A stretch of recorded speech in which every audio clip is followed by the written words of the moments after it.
So we hear a lot of excuses, and those are coming up on your screen. And we're going to go through these one by one.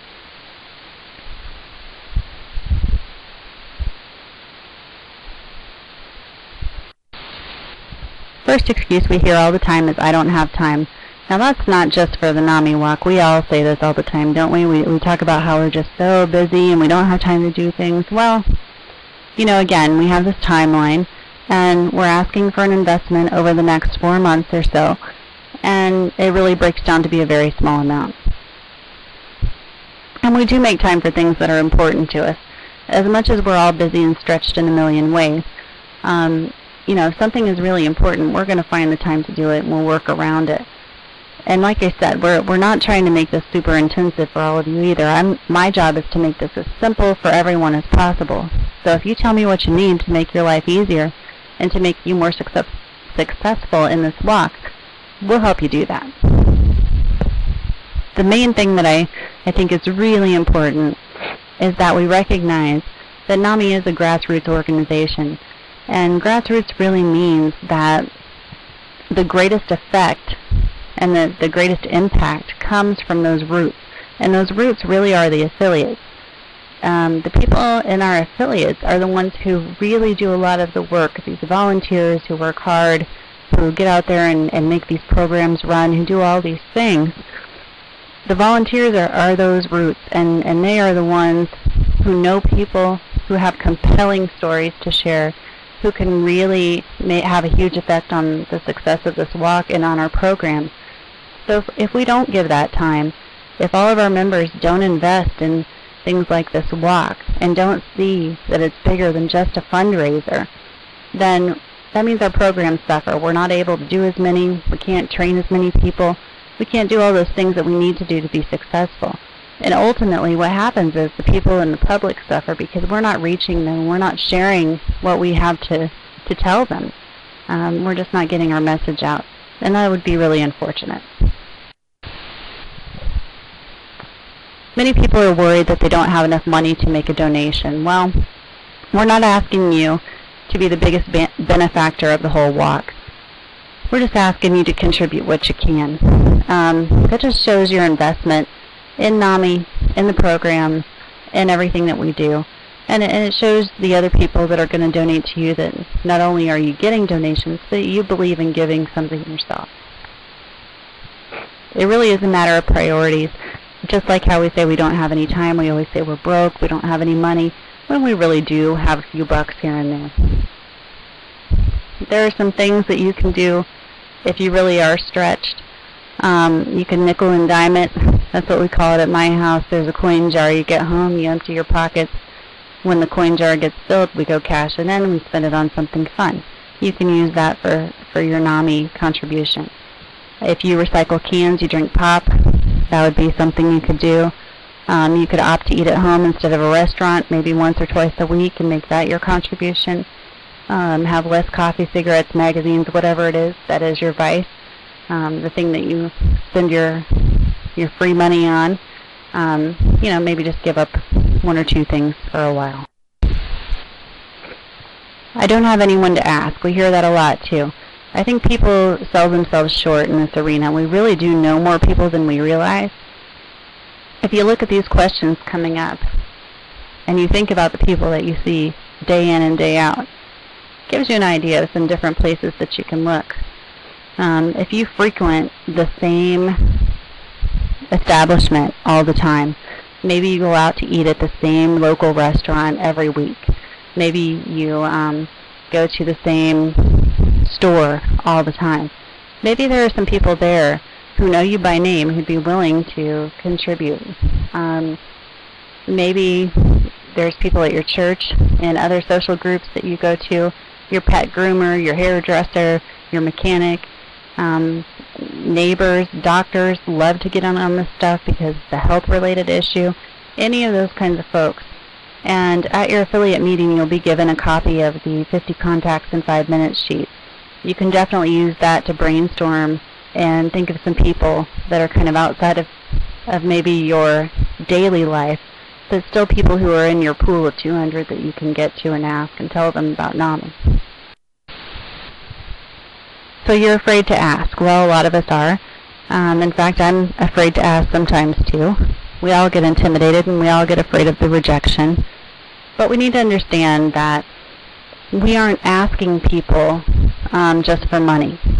We're really giving them an opportunity to become involved in something and to learn something and to be supportive to an effort, maybe even to learn something new that's going to impact their life in a great way.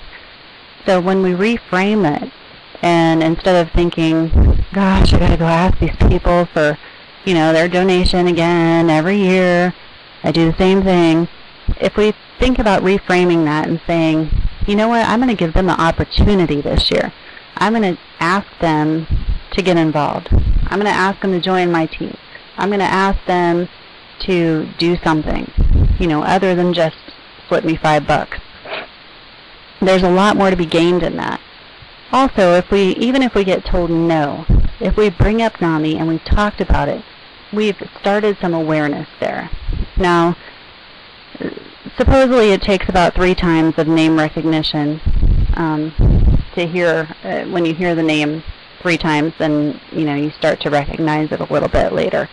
So maybe this year you ask somebody, you at least got the word out, they say no. Maybe they see something about NAMI somewhere else throughout the year, and they kind of recognize, oh, I think that was that place that Jim asked about.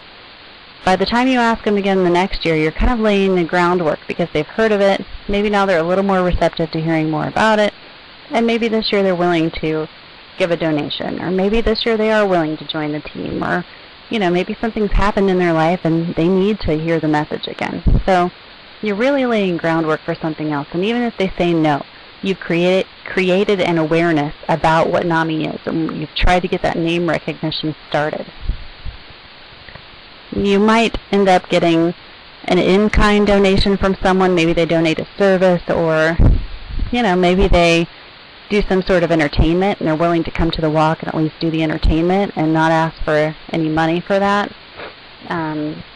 Maybe they give us a real donation. Maybe they give us a sponsorship. Make sure you play up the tax deduction. People are always interested in that, especially with the economy being the way it is. They need every deduction they can get. And if they have a company, maybe they get some free advertising from us for being part of the walk, and maybe we get some free advertising from them because we can put up a poster or something in their shop. The worst thing that can happen is they say no. Again, it's not a personal rejection. Maybe they don't have the money, maybe they're not interested. It really doesn't matter, but at least you tried. If you're busy on May 1st, you can still absolutely participate in the walk.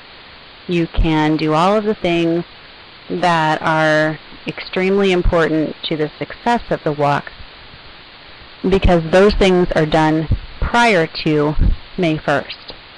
The walk day is really just the party. It's the celebration of all the hard work that's gone into it. It's a celebration of all the awareness we've raised and the money we've raised and the programs that we are going to be able to put on in the next year. We would love to have everyone there, but if they can't make it, doesn't mean that they can't participate. It's really important to note that people donate to people. People they know, people with a compelling story, people who there is a relationship with. They don't donate to faceless, nameless walkers. So I might be able to go and reach 100 people who know me, who are interested in my story, who find my letter compelling, and they decide to give. But someone else could send their letter to the same 100 people and might not get the same reaction because they don't know those people. It really does matter what your relationship is with these folks. The more relationship you have with someone, the more compelling they find your story and the more interested they are in supporting you and in getting involved. So even if you can't be there on May 1st and you can't physically take part in the walk, you can have a huge impact on the success of this walk beforehand by telling your story and by being one of those people who really gets that relationship going with other folks in our community. If you think your friends and family don't have money to donate, that's okay. Go ahead and ask them. 1 of 4 is going to say yes. And just give them the opportunity. Again, when you frame it as an opportunity, that's something special. You're not, just asking them to give you money and then you're not going to talk to them again or whatever. You're trying to give them the opportunity to take part in something really exciting. NAMI, one of our principles is that we believe that everyone should have a voice and that everyone should be heard. Well, you can't speak for other people. Let them be heard for themselves and let them make their decision about whether or not they want to participate. If they don't, that's okay. But you'll be surprised at how many people will say yes and who will be glad that you gave them that opportunity.